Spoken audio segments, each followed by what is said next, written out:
Okay, so this is for our last discussion. And in this video thread, we're going to discuss the problem of scale and how it factors into government's ability to effectively operate and meet the needs of its population. So, in order to answer the question of scale and government, I think it kind of depends on what we think of what we think the function of political order and government is.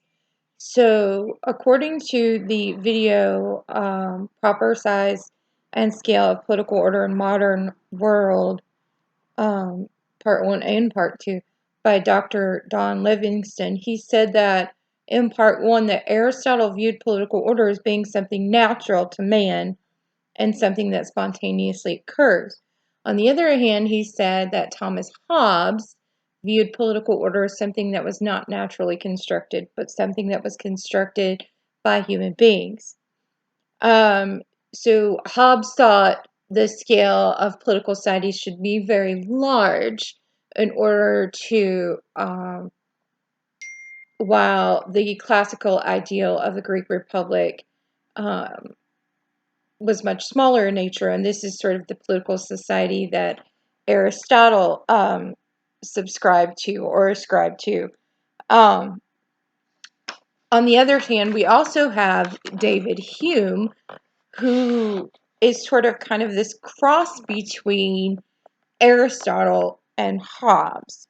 So when we discuss how Aristotle views scale and how it factors into the government's ability to operate effectively, you have to look at his, and I'm probably going to butcher this, Nicomachean Ethics. And in his Nicomachean Ethics, Aristotle stated his belief that for government to be effective, it had to exist within a small city-state that's considered what he believes to be the ideal community. And in this ideal community, people would actively participate in government, and when they do that, they're very happy. Aristotle says, and this is a quote, "The end or goal of politics is the best of ends, and the main concern of politics is to engender a certain character in the citizens and to make them good and disposed to perform noble actions." And he says that by doing this, it makes them happy. And as a result of this being good, that makes them virtuous citizens, and by being virtuous citizens, they're very happy. But in order to do this, in order to have this active participation and to be virtuous citizen, you are required to limit the size of the population. You can't have this huge, enormous population in order to have all this political participation. Too large of a population, and it takes too long for the political discourse that is required for this participation, this active political participation. So this idea of small populations and this idea of the republic form that Aristotle ascribes to is really Greek in nature. Now, when we talk about Hobbes and his views of scale, this societal scale, and how that factors into the government's ability to operate effectively, we look at the Leviathan, his book, The Leviathan. And in the Leviathan, the function of political order was to allow human beings to sort of pursue their own goals and purposes under certain rules and conditions that were established by the civil authority, and that civil authority was also known as the state. Okay, but the limits of the state end with the sovereign's ability to enforce those rules. Okay, so as far as how large population-wise this state could be, the Hobbesian state could be any size. There really was no limit. In a sense, it was kind of logical for the state to attempt to continue to expand as much as possible and to be as large as possible. And we call this imperialism, right? But Hobbes called it the pursuit of purpose and power and glory, which really literally is what imperialism is. Um, and for Hobbes, basically, that is what his quote Leviathan was. The state was the Leviathan. It was this big, huge, very powerful and purposeful thing. Now, last, we're going to take a look at David Hume. Now, Hume takes this idea of human scale and virtue and political propriety from Aristotle, and he mixes it all up with the idea of the Hobbesian European state.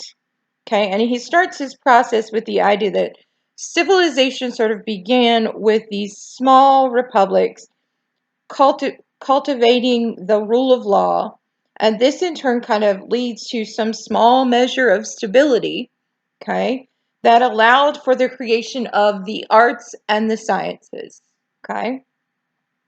And he believes that as far as scale-wise is concerned, large monarchies and large cities are destructive, okay? And therefore, when you're creating the ideal political society, when you're talking about scale, it should probably be somewhere in between large and small. If it's too small, it's not big enough, and if it's too large, you know, if it's too small, it's not enough to maintain political order. If it's too large, they are, and I quote from Hume, probably destructive to human nature in their progress, in their continuance, and even in their downfall, which never can be very distant from their establishment. So I guess my sort of take on the whole idea of scale, I kind of like Hume's idea, kind of in the middle. If it's too big, it gets too big to manage. I mean, if we think back to imperialism and how when um, the British were doing all their imperialism and how it kind of got too big to manage and there were revolutions, it kind of makes sense in a way that would make, you know, that Hume's ideas would make sense, that too big to manage imperialistic ideas, the scale factor of civilizations would be too big. But I also think sometimes really, really small is just not enough either.